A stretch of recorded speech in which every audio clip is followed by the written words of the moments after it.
Hello, it's time to noontime prayer. I brought the adult Bible study guide of second quarter of 2025. The two more lessons still left for the third quarter of 2025. So let's go to these allusions, images, and symbols for the uh, uh, uh, how to study Bible prophecy, and it are symbols and images and allusions focused to the cross of Jesus for the redemption story of human by God's love through the love because who created the space and the times, and he controlled the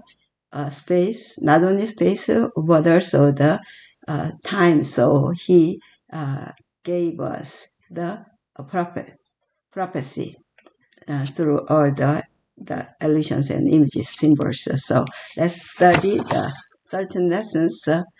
We're gonna go to lesson 11. Only two lessons are still left for the new quarter of third quarter of 2025. So I'm still expecting what the subject of that third, the one. But this one all dealt with the beginning of the uh, Bible prophecy and the images of the end too. So to the Genesis foundation, images from marriage, the nations, understanding, sacrifice, foundations for prophecy in the Psalms, upon whom the ends have come, Ruth and Esther, precursors and image of the end. Yeah, let's go. Yeah, Ruth and Esther, the two women of the Bible history. So let's go to memory text, Esther 5:2. So it was when the king saw Queen Esther standing in the court that she found favor in his sight, and the king held out to Esther the golden scepter that was in his hand, and Esther went near touched the top of the scepter. Sorry, excuse me. And Sunday famine in the house of bread, and Monday Ruth and Boaz, and Tuesday Boaz and as Redeemer, on today Wednesday Haman and Satan. Yeah, the Haman and Satan.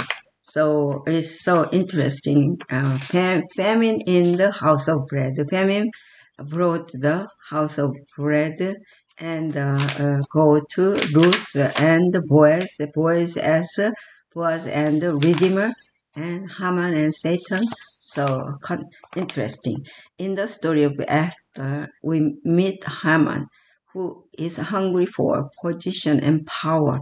He is given a great degree of prominence in the empire above all the other princes. Esther 3:1. If we read Ezekiel 28:11 through 15, and Isaiah 14:12 through 15 about Lucifer, we can find some parallels with Haman and the evil antagonist to God's chosen people who refuse to bow to God's supremacy. Satan's overarching intentions are revealed in the story of the temptation of Christ, where he takes Jesus to a high place to show him the kingdoms of the world. Matthew 4:8 through 11. Christ, as we have seen, came to redeem the world and claim it as his own, and he did it as one of us. Jesus is the kinsman redeemer, and the price he paid to redeem the world was exceedingly high. Mm. In the book of Revelation, we see that Satan's lust for power and worship brings this world to its final crisis. His deception convinced the world to marvel and follow the beast, Revelation 13:3 and 4, except for notable exceptions who refuse to worship him. With these people, he resorts to force. Haman noticed that Mordecai, one of God's chosen people, would not defer to him or acknowledge what he believed to be his right to worship. He is filled with wrath, Esther 3, 5, 6, and he becomes determined to eliminate all of Mordecai's people from the face of the earth. Read Esther 3, 1 through 14, Revelation 12, 14 through 17, and Revelation 13, 15. What parables do you find between these passages? How is John's description of God's remnant church like Haman's descriptions of God's people? The devil has laid claim to this world, but the presence of people who stay loyal to God, who keep his commandments, disproves his claim of complete supremacy. When the Sabbath shall become the special point of controversy throughout Christendom, the persistent refusal of a small minority to yield to the popular demand will make them objects of universal execration. Signs of the Times, February 22, 1910, by Ellen White. Think about the small things that test your faith now. If you compromise on them, the small things, how will you do when the big test comes? Yeah, this is really important, the small things. Yeah, if we compromise. If we compromise on them, the small things, how will you do when the big test comes? Yeah.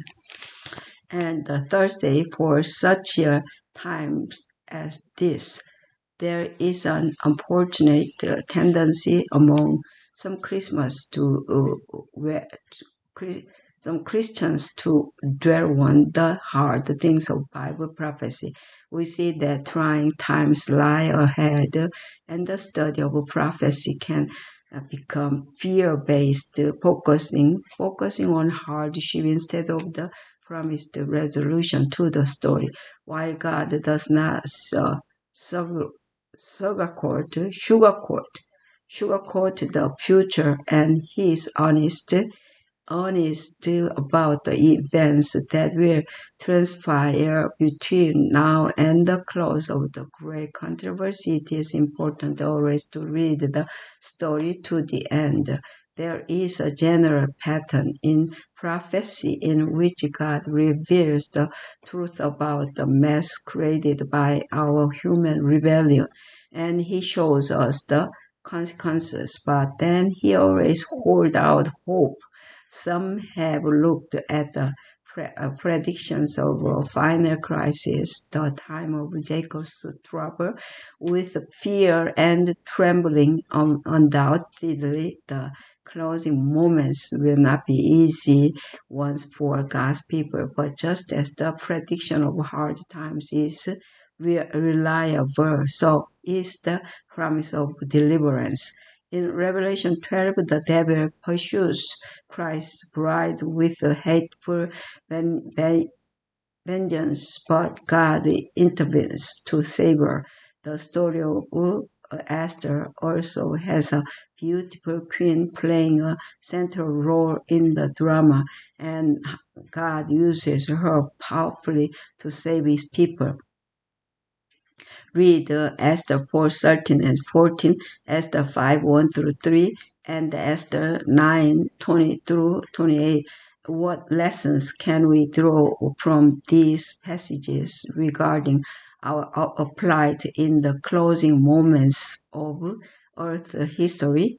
God raised up His remnant church for a specific moment in His story, as the 12,000 1260 days of the 1260 days of the Dark Ages drew to a close. God brought His bride out of hiding, compared with Revelation 12:14, to carry His final message of mercy, the three angels' messages to the world. We are here for such a time as this, Esther 4:14. Esther discovered she was not alone in facing the persecution being unleashed on her people by Haman. She found favor from the king, and her people were ultimately delivered. Neither are we alone as we enter the final moments of Earth's history. The king is on our side, and God's people will be delivered as well. Things worked out well, at least in this story, for God's people. It doesn't always happen that way, though, doesn't it? Yeah, why? Then must we always take a long time view of things in order to maintain the hope that we have in Christ? Yeah, thank you for such a time at this. Yeah, the time already, passed by. Yeah, Thursday. Yeah, today is the Wednesday. And think about the small things that has to your face now, small things that has to your face now. If you compromise on them, the small things, how will you do when the big test comes?